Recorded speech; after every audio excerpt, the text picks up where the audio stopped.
Thank you very much, Mr. Chairman. Thank you, Chairman Gensler, for being here with us today.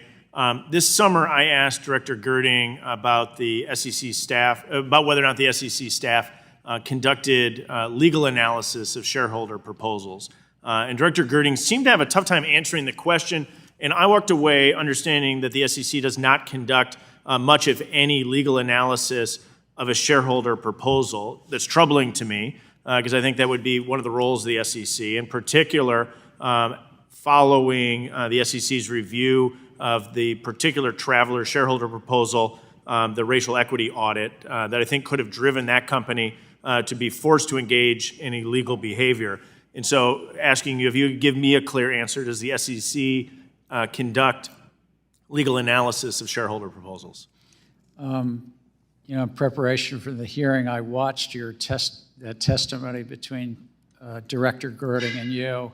I think it is part, and I don't do this on a day-to-day basis, but I think when staff looks at, sometimes companies come in and ask the staff's opinion on things. Staff does look at, one of the components they look at is the legal. So not every time. So when you say sometime, I think it's just important for us to understand whether or not we should make that explicit. I think it should be explicit. So sometimes the SEC looks at whether or not a shareholder proposal is legal, and sometimes they do not review whether or not a shareholder proposal is legal.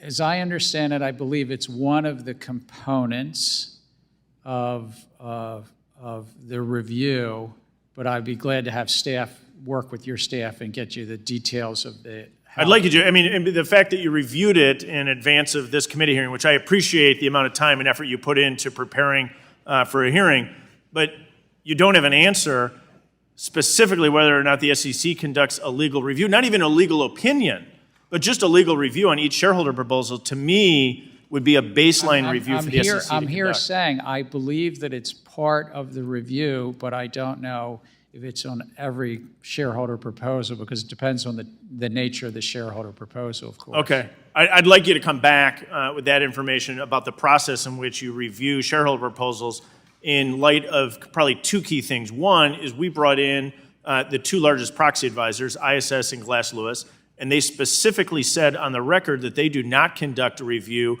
for legality. They instead rely upon the SEC's analysis for legality. On the record in this committee room, your director and now you kind of go back and forth as to how you conduct that legal review.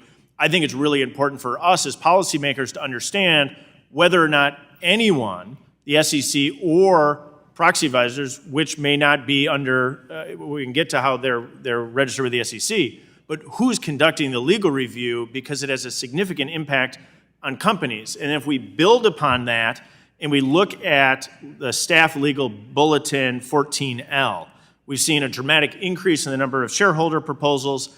We're seeing more focused on social and political concerns. And I go back and look at the underlying language of that legal staff bulletin, saying that they would consider whether or not a proposal concerns a matter of widespread public debate. Can you define widespread public debate?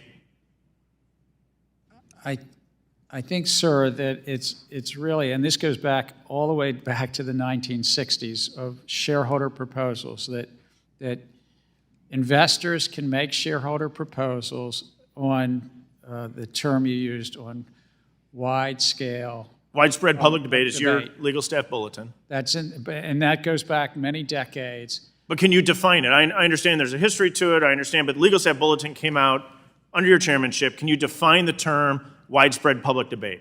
And the staff does, when asked, give their informal advice, but ultimately it's between the company and the investors. Understood, but don't you think that's of concern that you can't define what widespread public debate is when your staff bulletin says that that's a point of review for shareholder proposals?